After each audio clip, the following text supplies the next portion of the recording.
Cerita ini terjadi ketika Reni pulang ke kosan sehabis mengerjakan proker di kampusnya, karena sedang ada event stand up komedi di kampusnya.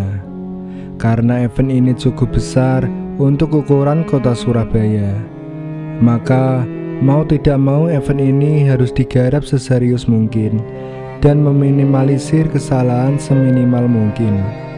Dan pastinya diharapkan bisa menjadi event yang meriah.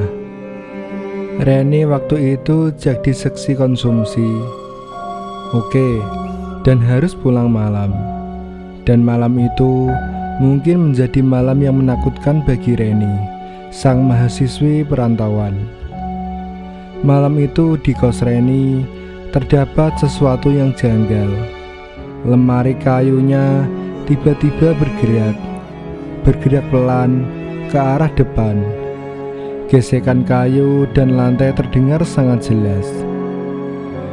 Reni ketika mendengar suara-suara itu, refleks dia langsung bangun dari tempat tidurnya.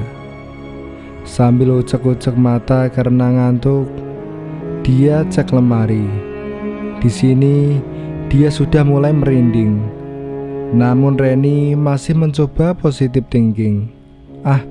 Paling-paling juga tikus, batin dia.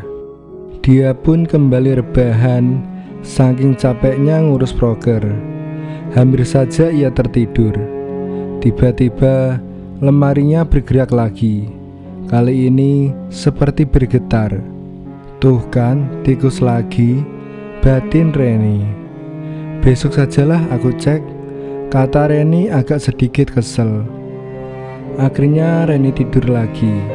Nggak kebayang kan capeknya, pulang karena habis ngerjain tugas kuliah, pulang malam. Keesokan harinya dicek sama si Reni, dan ternyata tidak ada apa-apa selain baju yang menumpuk. Akhirnya setelah dicek dan tidak ada apa-apa, Reni pun berangkat kembali ke kampus. Dan sore harinya Reni kembali nugas dan ngerjain prokernya dia. Malam harinya Reni kembali ke kosan sambil membawa beberapa file yang harus diselesaikan. Sambil ngerjain tugas, dia iseng-iseng buka WhatsApp di grup WhatsApp dia. Ada beberapa orang yang sedang membahas hantu lemari.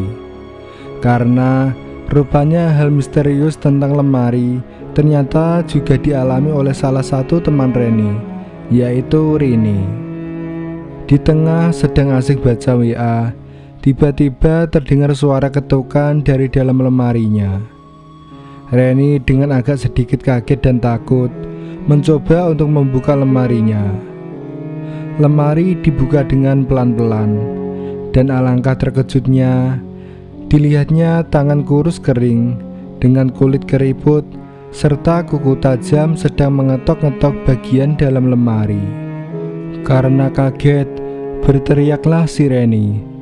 Teriakan ini didengar oleh penghuni kamar kos lain. Mereka bergegas ke kamar Reni. Ada apa, Ren? Ada apa, Ren? Kata mereka. Tangan, tangan, kata Reni sambil ketakutan dan menangis. Akhirnya Mbak Dian menawarkan untuk tidur bareng di kamarnya. Tapi Reni menolak karena masih harus menyelesaikan laporan praktikum dan susunan anggaran dana untuk proker. Reni ngomong, bengi iki ae mbak, paling gangguane mene aku tak njaluk tolong koncoku gawe ngresiki. Malam ini aja gangguannya, besok saya sudah minta tolong temanku untuk membersihkan hal itu. Tapi malam itu adalah puncak gangguan yang dialami Reni. Rentetan kejadian mistis pun terjadi dengan intensitas yang tinggi. Sekitar jam 10 malam, lemari bergerak-gerak ke kanan dan ke kiri, diiringi oleh suara kuku yang menggores kayu lemari. Suara itu dicuekin oleh Reni. Sekitar jam setengah 11 malam, ada suara bergumam diiringi dengan ketawa.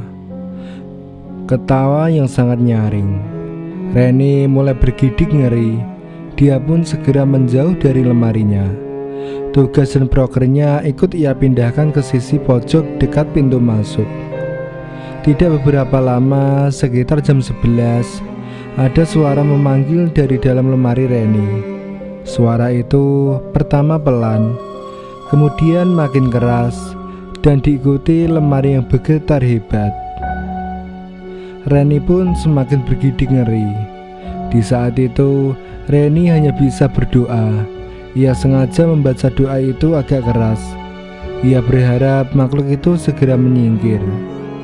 Benar saja, gangguan pun reda waktu itu. Akhirnya sekitar pukul setengah 12 malam, Reni telah menyelesaikan prokernya. Ia pun segera tidur, dan kemungkinan besar ia lupa baca doa. Sekitar jam 3 pagi, gangguan kembali hadir. Kini lebih menjadi-jadi. Tiba-tiba hawa panas menyelimuti kamar Reni. Lalu ada suara lemari dipukul.